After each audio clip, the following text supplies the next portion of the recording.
Should have had that on. Matt Conant, Present. Bruce Johnson, Here. Todd Kimmelshoe, Here. Bo Shepherd, Wade Kirchner, Here. Charlie Hoppin, Gary Marler, Lackver Gog, Mike Morris, Here. Chris Schmidl. Here. Thank you. Okay, with that, if you join me in a salute to our flag. Salute, pledge. I pledge allegiance to the flag of the United States of America and to the republic for which it stands, one nation, under God, indivisible, with liberty and justice for all. Thank you. Before we get started, just a couple of quick announcements. First of all, on a sad note, our colleague Bill Connolly's fiance passed away unexpectedly about 2 weeks ago. And there's a card going around to sign. If you'd all sign that, we'd certainly appreciate that, and we get that off to Bill. Bill's not going to be here today, not because of that, because he had a prior commitment. And secondly, I want to congratulate our own Andrea Clark. She led the huge delegation of approximately 400 people on the cap-to-cap visit to Washington, D.C., and our own Michael Bissett was in that delegation. Anybody else here? Matt, you were there? Mm-hmm. Thank you both for being there. So when you start, I may have you speak to some of the agencies you spoke with, some of the folks you spoke with. But Andrea, I don't know how you herded 400 cats in Washington, D.C., but I know it's a huge job. Thank you for your advocacy on behalf of Northern California, so appreciate it. That's just a one-year commitment, is that right? Is Seth doing it next year or what? Come on, Seth. I guess he's not. Oh, I get it. Okay. All right, with that, I would ask for any public comment. No public comment? Any public comment? Okay. With that, we'll close public comment, and we will move on to the consent calendar, and I'll have Michael Bissett take that on. Yeah, Mr. Chairman, the items 1 through 5 on your agenda are on the consent, and if there's any board member who has any questions, I'd be happy to answer any questions, or if they want to entertain a motion for approval, I'll turn it back to you, Mr. Chairman. Yeah, one thing go ahead. Is there something? Second. Okay. One thing I wanted to and I had to ask Michael about task orders, and just if you'd explain real quickly to the rest of the board, maybe I'm the only one that needs an explanation. Oh yeah, no, I apologize for that. Yeah, so we did send out a revised agenda to the board. We did have one change on, Chris, you'll have to help me out. One of these HDR task orders, they failed to incorporate their salary adjustments, COLA adjustments for the following year, the outside year. So they asked if they could submit that back in, and we accepted it, and it made a change of a couple of $1,000s to the total, and that's why we revised it so that the board approves the current rates. Okay. Okay, with that, thank you for that explanation. We have a motion, we have a second. Any public comment? Okay, seeing none, we'll vote. All those in favor? Aye. Opposed? All right. Moving along, we will go over the preliminary approval of the proposed budget. Yeah, so Mr. Chairman, I'm going to introduce this item, and Seth Rosell, our budget manager, is going to make that presentation. But we're excited to present to the board the preliminary budget. Seth's going to go through all of the projects that we're working on that were incorporated into our budget. We amend the previous years of 2022-23 budgets for the actuals, so that this will take into account actual expenditures. And that's typical how we work on our annual budgets. We include, actuals as we move forward versus projections. So we're excited. This is years 2022 through 2028, and this budget services the strategic plan approved by the board. So with that said, I'm going to turn it over to Seth, and he's going to go through it in detail. Thank you, Michael. Yep. Yeah. So as Michael mentioned, so we're looking at the proposed 2022 to 2028 budget. So the main reason for including 2022, 23 actuals is so that when you do a comparison of where we were and where we're going, we've captured all of the costs. So we're trying to do as much of a comparison to apples to apples on 22 through 2026, which the board's prior budget covered through 26, and we're adding 26, 27, and 27, 28. Okay, so I'll just go briefly over the overview of the presentation, kind of remind the board of the process for approval of the budget, the purpose of the budget amendments, review at a high level the expenditures and revenues, overview of what that translates to in terms of ongoing work, a recommendation. And I do have a bunch of extra slides that if there is any question on detailed expenditures, we can kind of delve and peel back the layer of the onion for any of the projects that are highlighted on the summary sheets. So our budget is a two-step process. We provide a proposed budget, and the action the board is taking is scheduling a hearing for June 12th, and that will be when the board will consider any public comment on the budget and consider approval of it. And so here we're making this preliminary budget available to the public for review for comment at a future public hearing. So at a high level, again, 2022, 23 actuals, 23 through 26 amendments, and then 26 through 28, or 26, 27 through 28 proposed budget, extending the budget an additional 2 years to address implementation of some of our projects. Just getting into that comparison summary at a very high level, the revenues that we previously had on the current approved 22-26 budget, about 62 million, augmenting that up to 115.8 million. So an increase, or 115.9 million, an increase of about 54 million. And again, that's due to new projects and sources of funding that are being incorporated into the budget and the extension of time. The expenditures, 38.5 million, increasing to about 98.3 million. So that's an additional almost $60 million. Some of that change is rolling forward of expenses from 22-23 into the period covered, into the projects, and just primarily additional expenses and primarily the implementation of projects. So I'll go over that in more detail. Our bond debt service just increases as a result of additional years of the budget being covered. So just going through the expenditure summary, let me get to the right pages here on my notes. So I just want to walk down each line item. Each one of these line items has a more detailed sheet behind it. It's reflected in very high level at an account level within the board packet, but I do have summary slides at the end if there are any questions, but I'll work my way down each line item. So the agency operating fund is just an extension of time as a result. The minor increases, I'll skip over some of the minor increases, but the increase on agency operations is just, again, the extension of time, adding 2 additional years to the budget. EIP UFR project, Feather River West Levee Phase 1.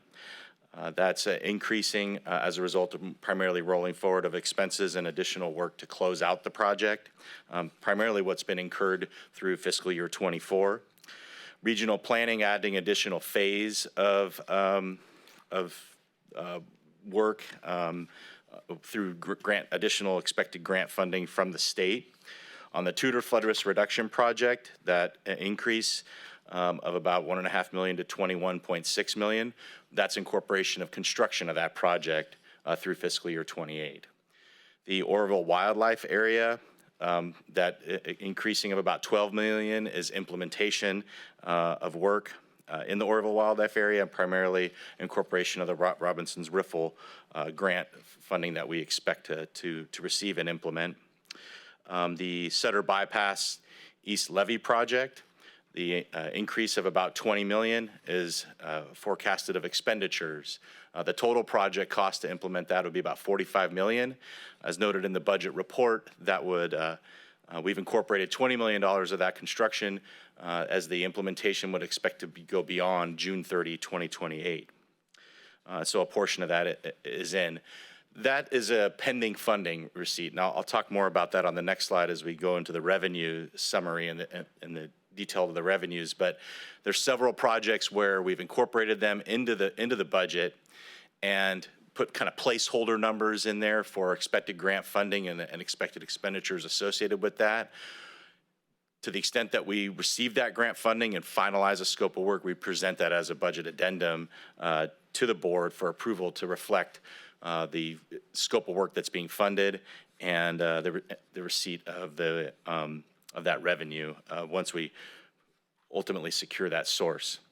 Sediment removal, continuing down the list from $10.4 million to $12.6 million.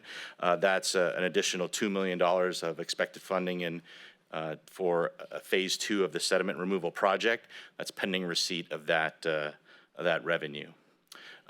Feather River West Levee, this is just updating to actuals. We don't expect to have spent the full $750,000 over the several years that we worked to stand up the agency and support its collection of its assessment. So we're nailing that to actuals. So that's a breakdown of the expenditures going from $38.5 million to $98.3 million. And this doesn't reflect debt service, but that was noted on the prior page. So looking at the revenues, so I want to take a second to kind of go over agency operations, and we'll get that into a little bit more detail. You'll see a decrease in revenue from $3 million to $2.4 million. There's two changes happening there. We're incorporating actuals for 22, 23, which, you know, that kind of more detailed number is a reflection of how much we received in interest. But the reduction in the agency operations and the assessment, what we plan to do in the future is once we start receiving payments from our credit transfer from San Joaquin Area Flood Control Agency, we would allocate the $750 that we've typically been allocating for operations to projects and use the credit transfer sale revenues to fund our operations. So the two lines below that, the local funding impact fees and credit sales, that $4.2 million is reflective of those payments coming in, and we would allocate those to operations.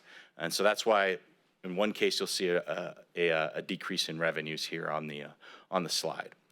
The local assessments for the capital, that's reflective of actuals and a couple additional years of revenue coming into the program for our assessment revenues coming into the program to fund debt service as well as projects, and then the allocation of that $750 into the capital fund.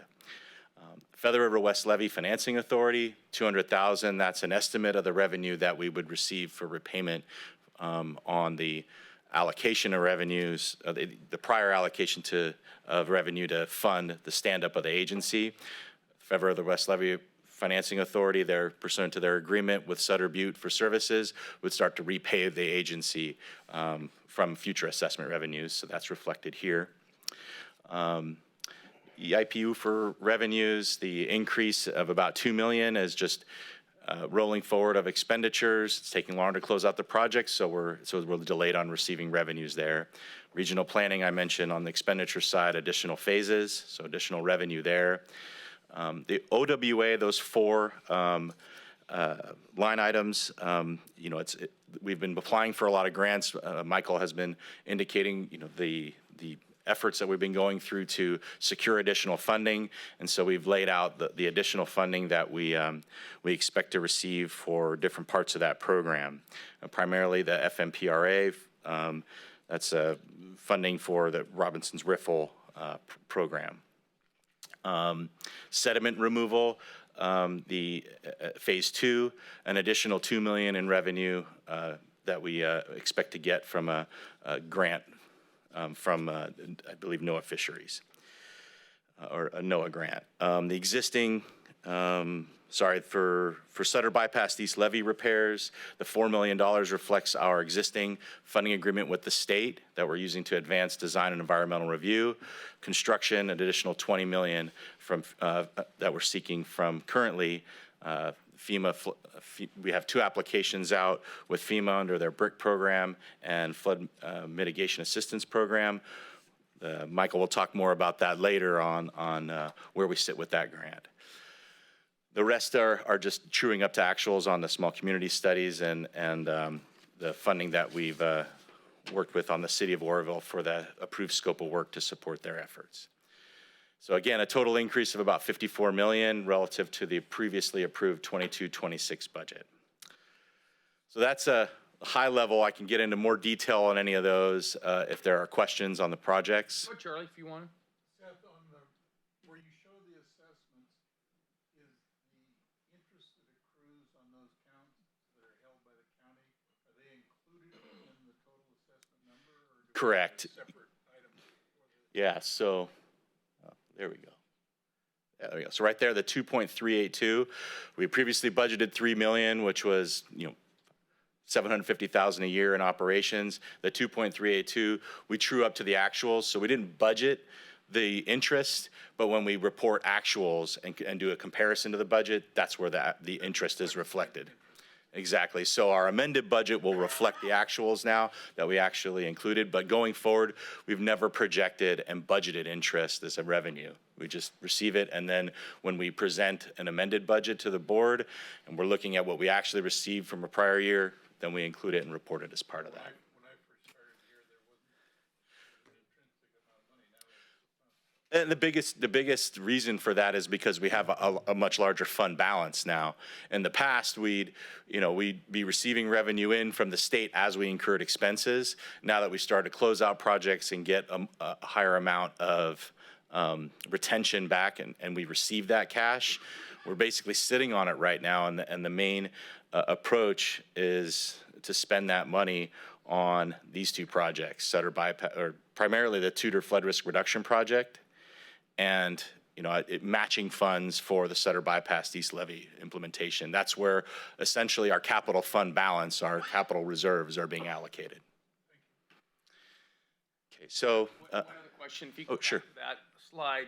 And I know we discussed this last month, but not operations, but income. Our income we're going to be receiving from the sale of our credits to Sajafka will show up next year in next year's budget, correct? correct. The first year of revenues would be in 26, so July of 2026. Oh, it's not until July of 26. Yeah, so next fiscal year, like basically next calendar year, but the fiscal year 25, 26. And we expect approximately 750,000. 900. Oh, excuse me, that's right, 900,000. Yeah, so the current term sheet that was approved by the board had a minimum payment of 900,000 a year, and then, but if their utilization of the credit that we've transferred exceeds, the value exceeds 900,000, they're gonna pay us, say they got value of 1.5 million, they would make a payment of 1.5 million, and then the next year, if they didn't utilize any credit, the total cumulative for 2 years would be 1.8, so they'd owe us another 300,000 in that hypothetical scenario. Okay. So if they had paid, A new line item will show up next year. yeah, and we've summarized it on this sheet right here. It's part of this 4.2 million. Okay. So it's reflected in the budget. Yeah, and so we've got a little bit of revenue. This is sort of a combination of multiple funding sources on this $4.2 million line item. It reflects credit sales to Sajafka. We have some credit revenue that we've received from our impact fee credits that we have from our borrow site on the other side of the river from RD 784. And then we've budgeted a small amount, 80,000 a year, for development impact fees. So we kind of put all that other local revenue together in one line item. If you don't mind, I'd love to see that as its own line item. It is reflected in the budget as its own line item. Just for the purpose of this presentation, we've summarized everything together. Okay. Okay, so this just summarizes the 56 and 53 respectively of changes in expenditures and revenues. And so in the capital projects for OWA, the design phase of the Robinson's Riffle project, those are pending grants. We haven't secured those. So we made it very clear in the budget transmittal that we've budgeted that expenditure. It's contingent on the receipt of revenue and securing that funding for that project. Same with sediment removal phase 2. And then similarly with Sutter Bypass East Levee critical rehab construction, that's pending securing those grants. So while the the revenues and expenditures are reflected in the budget, we wouldn't incur those expenses until we secured that revenue. Okay. So let's talk a little bit about agency operations and just get a little more detail on what we were looking at in terms of that 750,000 and then it's shifting to 900.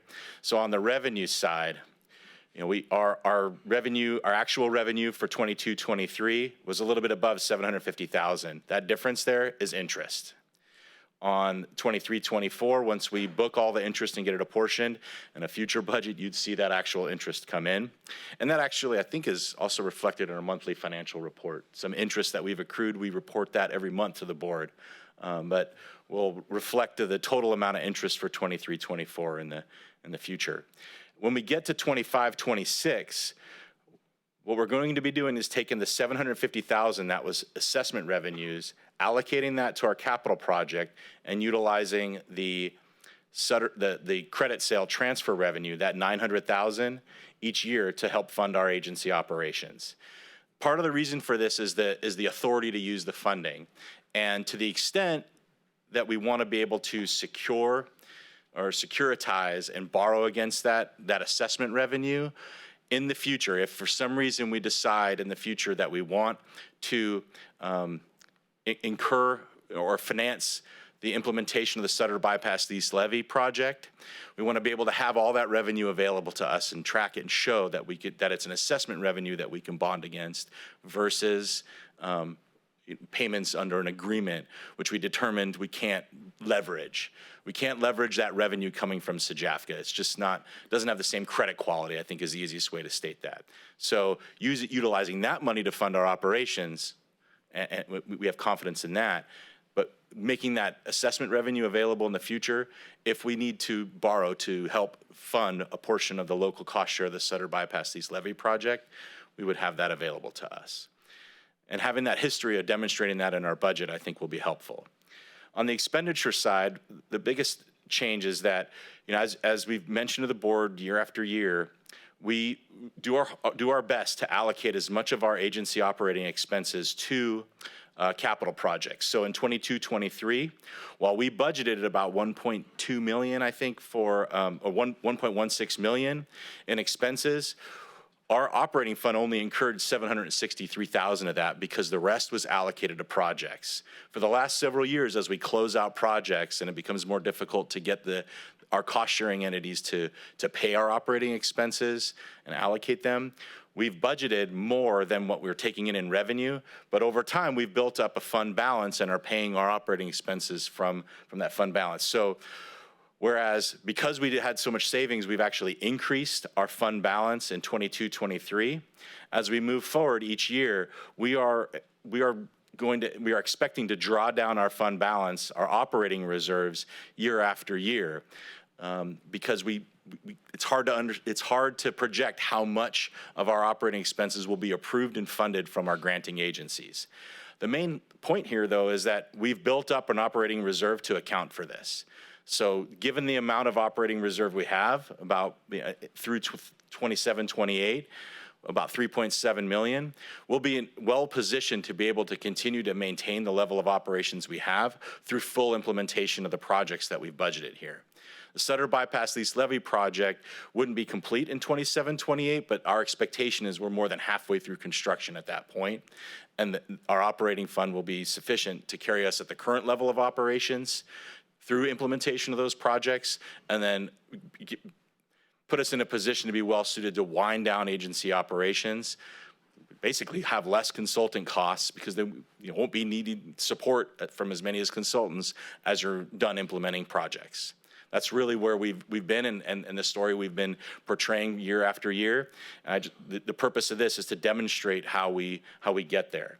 The additional 150,000 a year, I mean, it's going to be helpful, but that's the main. I mean, that's only an additional 450,000. We'll still have an operating reserve of 3.6 million, and to the extent that we are able to allocate costs and recover them through projects, as we've done in the past, and in 22-23, we're actually able to increase our operating reserve. We'll continue to do that. We just are fiscally conservative in terms of our projections here. Any questions on that? I think that's, one of our main, tenets has been to ensure that we can maintain the agency operations over time and execute a plan over time to ensure that we can get through the implementation of all of our projects. I appreciate seeing the strategy rather than just the numbers set. That was helpful to me. Thank you. All right, so in terms of the highlight of what this budget supports, full closeout of Feather River Phase 1, construction of the Tudor Flood Risk Reduction Project, matching our remaining local sponsor obligations under the Sutter Basin project, really getting through that levy certification process and credit transfer and finalizing that. So there's minimal expenses related to that project and full closeout. Then the sediment removal project, working hard to attain additional funding and get the Phase 2 work completed. Continue supporting our regional planning, Phases 4 and 5, and with projected Phase 6. Really finalizing our support for the Feather River West Levee Financing Authorities, getting them stood up through fiscal year 23-24 this year. Continuing to implement the OWA, the various aspects of the OWA project, and then administering our ongoing obligations, our assessment district, debt management, implementing the development impact fee. This is the final study that was finally mailed out to all of the supporting agencies. Thank you for those land use agencies that helped implement this. So all of your staff have received this report, and the fee is in place and effective as of earlier in April, and continuing to pursue additional grants. So the recommendation at this time is to preliminarily approve the budget and schedule the noticed hearing for June 12th, making the budget available to the public, and publishing the required draft notice, a draft of which is included in the board packet. So any further questions, I'm happy to answer them at this time. Board members, any questions? Okay, do we need a motion to approve this? It's not the final approval. This is just the draft. Yep. We'll be doing the final approval next month. Right. So moved. Second. Okay. So motion is second. Public comment?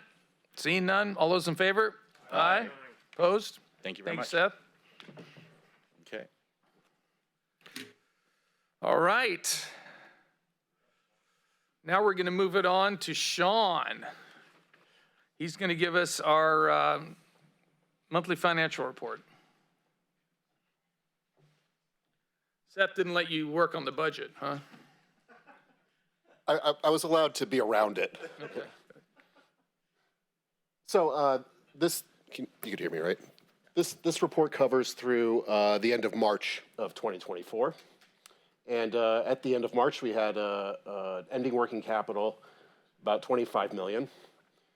Projected out due to pending revenues that we're expecting to receive from the state, it accounts for about $27 million. So roughly $2.5 million pending.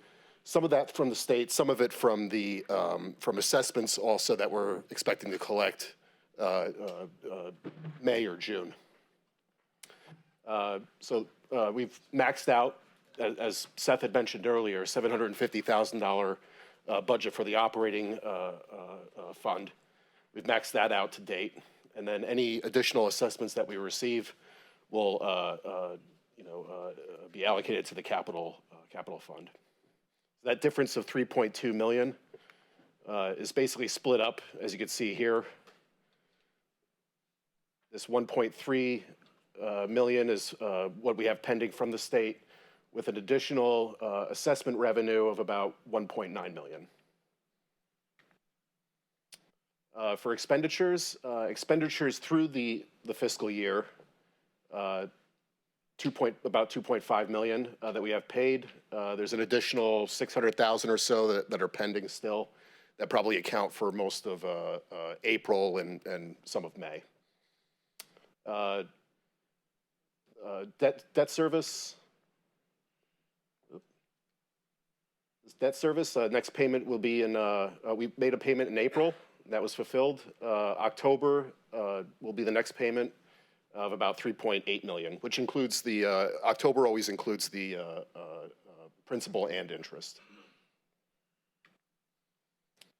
So for this month, for April and, going into May, most of the activity I think that we have is geared toward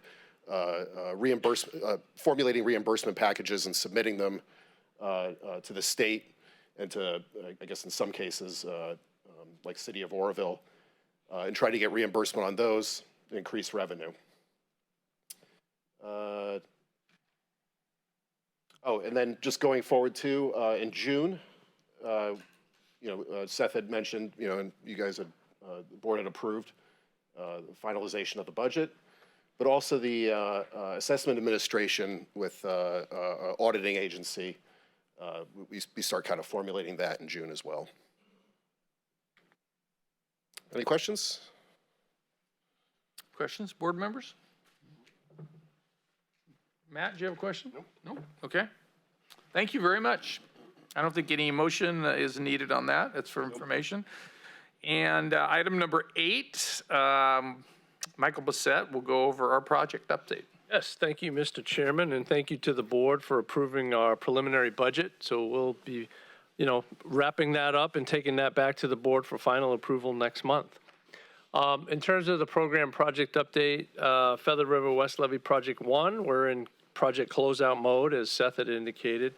We're working hard to finalize the environmental and cultural resources mitigation obligations of the project.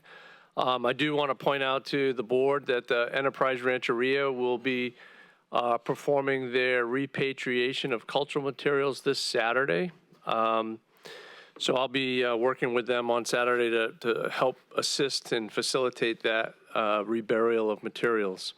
Is there some kind of ceremony that's going along with that? Just private. Just private, okay. Yeah. I'm essentially opening the gates for them and then I'm leaving. So I won't be there. We're also working on the relief well repairs. We're looking to advance that work this summer to modify those the manholes that protect those wells to provide better access into the future to operate and maintain those wells. On Feather River West Levee Project 2, the Tudor Flood Risk Reduction Project, we are at the 90% design stage. Our design team sent out to our reviewers how they addressed comments of the 90% package. So those are looking to get back check from the reviewers on that. We're advancing our 408 permitting process through the Army Corps. We're also looking to perform some geotechnical investigations later this summer or early fall once we get the approvals to perform that work. And all of this work is advancing to construct the project next year. So that'll be the 1.6 mile levee improvement project next year. On Sutter Bypass East Levee project, we're at a 30% design status. Our design team addressed comments from our reviewers. It's just recently sent those back out for back check. So then we'll be advancing to a 65% design level. That'll be the next milestone for that process. DWR is looking to perform a pipe inspection later next month in June. That's within our 5 mile project limit, so we're going to participate in that inspection to see whether or not any repairs need to be made or modifications to those pipes, and that would be possibly included in our project. So more to come on that process. I do want to note that we're working closely with Congressman, LaMalfa's office, and he's organizing a delegation letter, and he'll be reaching out directly to FEMA to support our FEMA grants, the BRIC and FMA applications that were recently submitted. When I was in DC on Cap to Cap, I did have a meeting with FEMA headquarters and got some pretty good indications of the FMA grant is not oversubscribed. The BRIC grant is like 6 times oversubscribed. So throughout the nation, they've received way more applications than they have funding available. But on the FMA grant side, basically what I was told, it was not oversubscribed. So we're hopeful that we're in the running for the FMA grant, and we should know something later this year on that item. Next slide, please. On the City of Orville levee repair, I wanted to highlight that Assemblyman James Gallagher submitted a letter to try to get some defined funding to advance that project. There's a copy of that letter with each of the board members. So we want to thank the Assemblyman for that. We've had some good conversations with Assemblyman James Gallagher and his staff, and it resulted in this letter. So we're hopeful. I've communicated this letter with city staff up there at City of Orville. They're very happy about that. So they'll be thanking the Assemblyman when they see him. Also, we're waiting on the Army Corps application that we submitted on behalf of the city, excuse me, to advance a feasibility study that would be 100% federally funded. And we're expecting to hear something very soon. So within, I thought we were going to hear something last month, but here we are in early May. It could be any day now. And as soon as I hear something, I'll send that communication out to the board.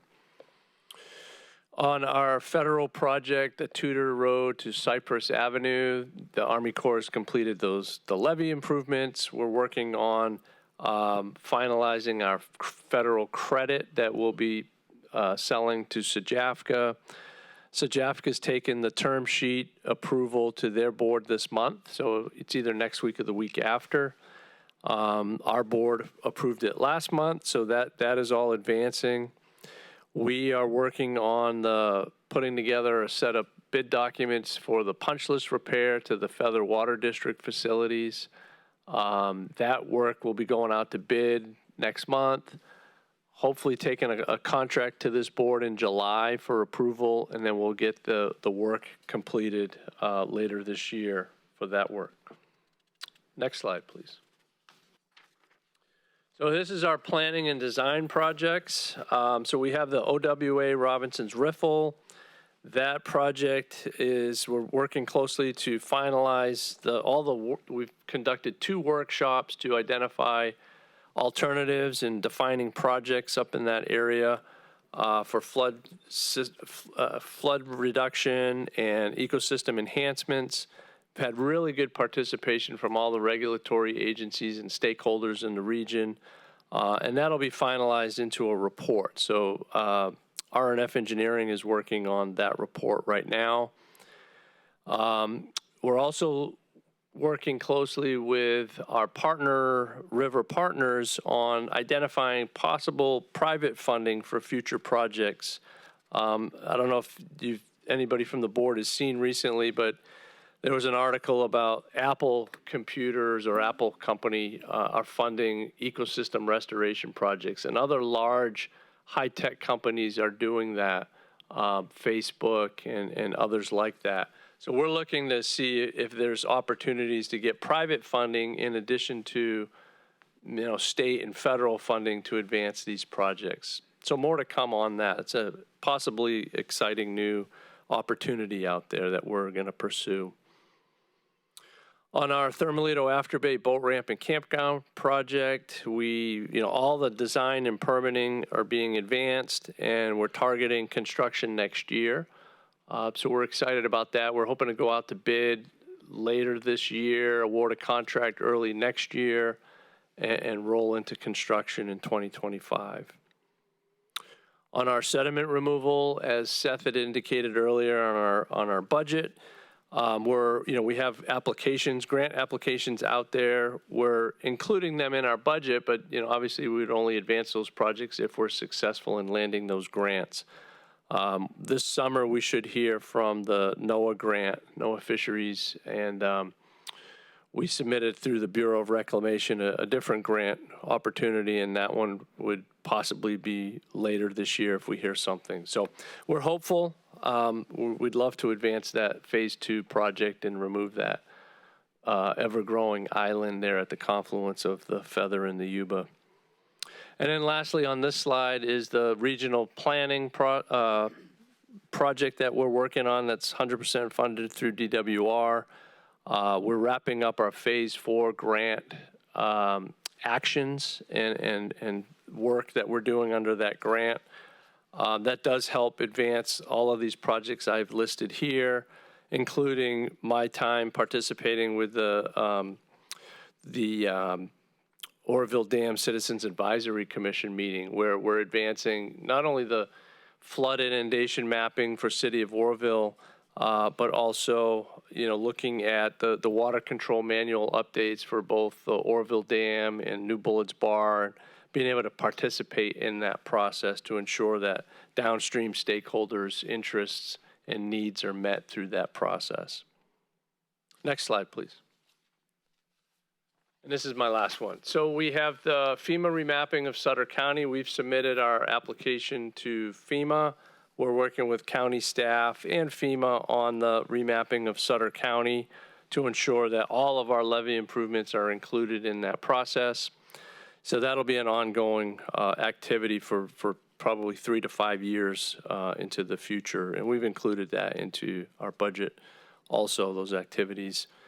Regional Development Impact Fee, as Seth indicated, it's live now. It became effective on April 8th. All the final documents were sent to our land use agency partners, working very closely with their staff, and that's been a real positive situation for this agency and all of our land use agency members. And then lastly is as our board chairman indicated earlier, the 2024 Cap to Cap federal advocacy trip that was led by Andrea Clark, our general counsel here.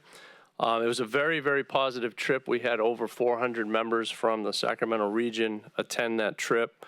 I personally and Matt Conant here attended several meetings to advance the FEMA Ag NFIP reauthorization changes that we'd like to see happen into the future. We had really positive meetings with, I listed them here in the program project update report. So we had key meetings with Senate Banking, both majority and the minority, House Financial Services, minority, FEMA headquarters. Those were all for advancing the NFIP reauthorization as it relates to agricultural structures.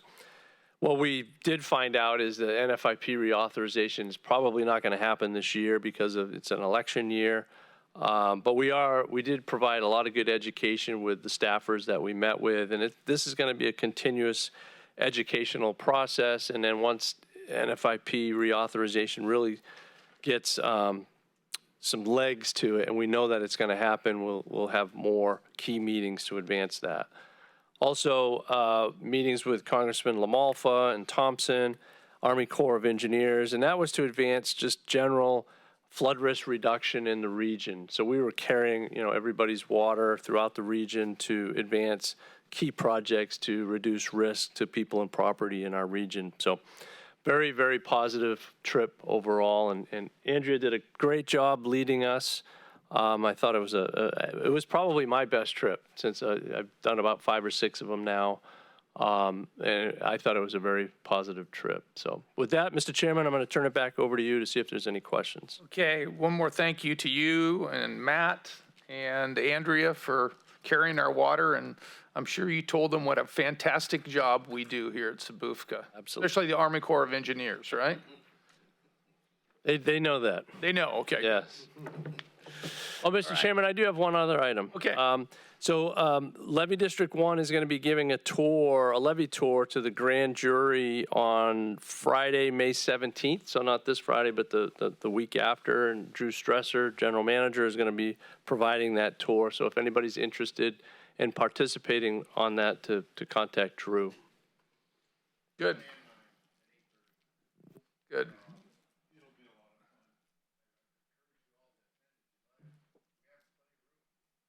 Good. Well, You're the tour guide. I mean, if you just tell that grand jury what a great job you're doing, okay? They need to go. They need to go investigate somebody else. All right. With that, we are going to temporarily adjourn our public portion of this meeting, and then we will come back after our closed portion of this meeting with some announcements and discuss our general manager's contract. Is that correct? Yes. Okay, here we go. So anybody that's not on the board, if you don't mind leaving for a few minutes, maybe a couple hours, just hang out outside there. With the Sutter Butte Flood Control Agency, I would ask for a motion to approve the executive, Nothing to report. nothing to report out. Thank you, Matt. And I would entertain a motion for the executive director's contract. I make the motion to increase the total, increase by 6.5%, 5-year term to May 31st, 2029. Increase of cell phone replacement allowance every 2 years from 200 to 400. Increase in retirement contribution from 52,000 annually to 57,000 annually. Change in COLA index from the CPI out of San Francisco, Oakland, Hayward to the CPI keyed to the Western region. This will match it to the index used for Terra. Okay, we have a motion on the floor. Is there a second? Okay, there's a motion and a second. Any other discussion? All those in favor? Aye. Aye. Opposed? Okay, motion passes. I believe that was all for this meeting. Meeting adjourned.